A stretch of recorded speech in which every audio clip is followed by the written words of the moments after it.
Hello students, welcome back to my YouTube channel. That name is Play Studies. Today we are going to do exercise 4.1 of chapter 4 class 9th mathematics. That name is linear equation of two variables. So firstly we introduce the chapter. So now firstly we learned in previous classes also in second chapter types of equations on basis of their terms and on basis of their degrees. As you know, on the basis of their degrees, the first type of equation is linear equation, the second type is quadratic equation, and third type is cubic equation. In this chapter we have learned linear equation of two variable with two variable. ठीक है, तो firstly चलिए करते हैं start. The general form of linear equation of two variable A X plus में B Y plus में C is equal to zero. This is the general form of linear equation. Firstly तो linear equation में बेटा जो degree होती है वो one होती है, यानी कि जो पावर होती है वो वन होती है. और विद टू वेरिएबल बोला है तो बेटा यहाँ x और y टू वेरिएबल आ चुके हैं हमारे. ठीक है, दो वेरिएबल होते हैं जो हमारे सामने हैं.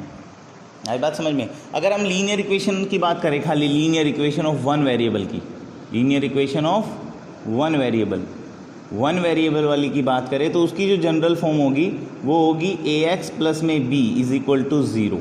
ये हम ऑलरेडी पढ़ चुके हैं सेकेंड चैप्टर में भी, एज वेल एज ये हमने 8th क्लास में एज यूजुअल हमने ये स्टडी किया था अलजेब्रा में. ठीक है, तो A X plus B is equal to zero. अच्छा, तो जनरल फॉर्म टू वेरिएबल की ये होगी. ठीक है, जिसमें आपको पता होगा A B and C are coefficients. ये क्या होते हैं बेटा? कोफिशिएंट्स होते हैं. एंड एक्स और वाई यहाँ पर वेरिएबल्स हैं. क्या है? वेरिएबल्स. दो वेरिएबल है, इसीलिए इसे टू वेरिएबल इक्वेशन बोलते हैं, linear equation of two variable. ठीक है, चलिए स्टार्ट करते हैं अब एक्सरसाइज 4.1 जो कि on the basis of general equation के ऊपर ही है, general equation of two variable के ऊपर. तो करते हैं start with question number 1. Please pause the video to note it down. ये रफ कर रहा हूँ ओनली, बाकी और कुछ रफ नहीं कर रहा.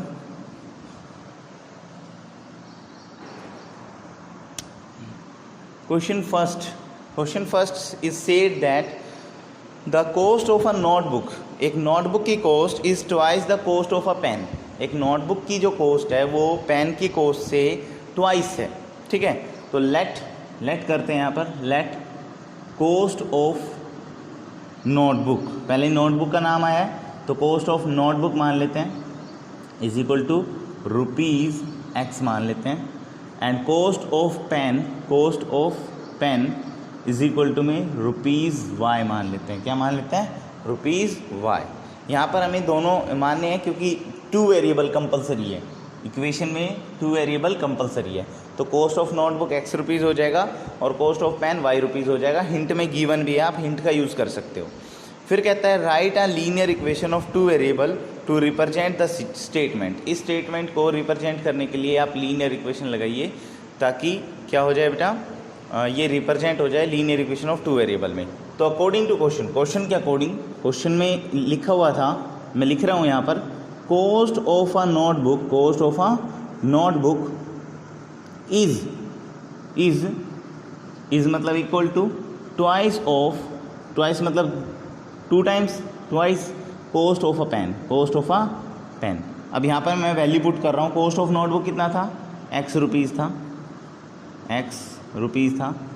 2 इंटू में वाई, एक्स इक्वल टू कितना आ गया बेटा? 2y आ गया.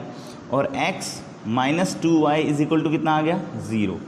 This is the linear equation of two variable, जहाँ पर a की वैल्यू इससे कंपेयर करें भाई. ax में a की वैल्यू कितनी है? 1 है, b की वैल्यू -2 है और c की वैल्यू है ही नहीं तो 0 है.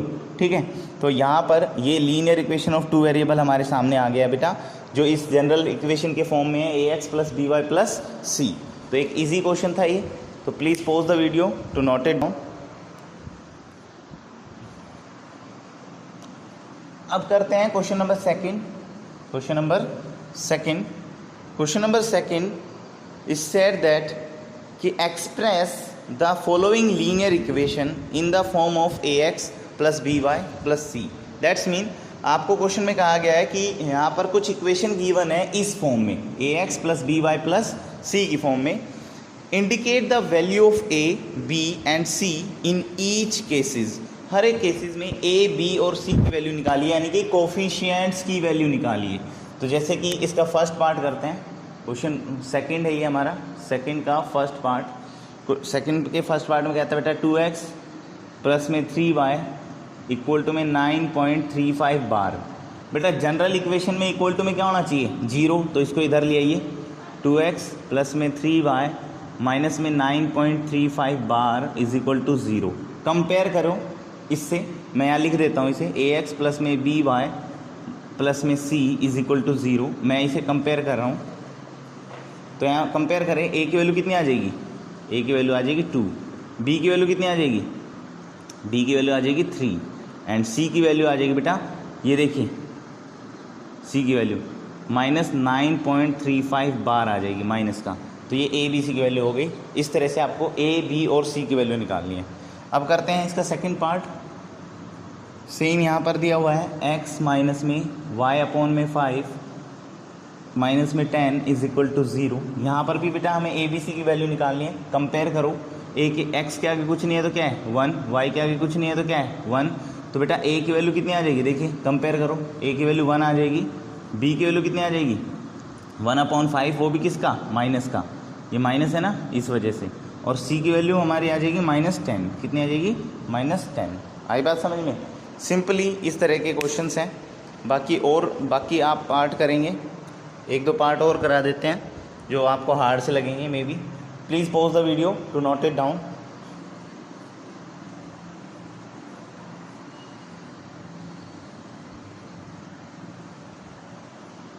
अब करते हैं थर्ड पार्ट।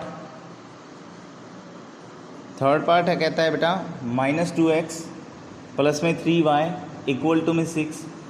मैंने जैसे बताया था इक्वल टू में 0 होना चाहिए, तो प्लस का 6 इधर आएगा तो माइनस का हो जाएगा, इज इक्वल टू में 0।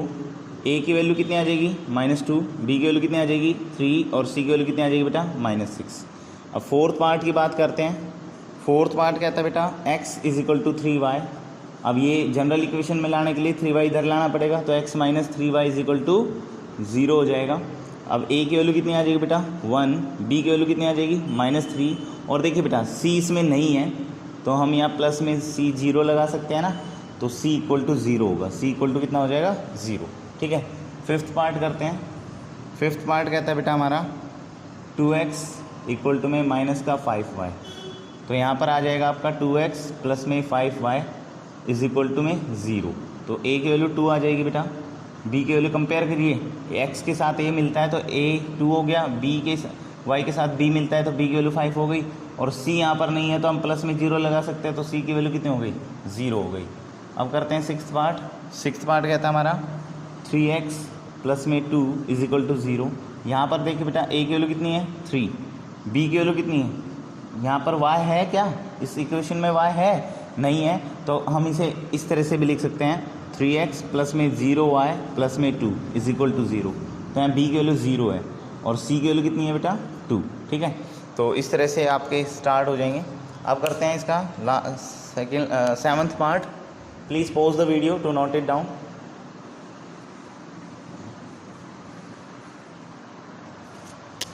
अब आ जाते हैं सेवन्थ पार्ट पर। सेवन्थ पार्ट कहता है बेटा हमारा y माइनस में 2 इज इक्वल टू में 0। तो बेटा यहाँ x नहीं है, तो मैं उसे लिख सकता हूँ 0x प्लस में y माइनस में 2, तो 1y हो जाएगा यहाँ पर, ठीक है। तो a की वैल्यू 0 हो जाएगी अब की बार, b की वैल्यू 1 आ जाएगी और c की वैल्यू -2 आ जाएगी, ठीक है। अब करते हैं इसका एट्थ पार्ट।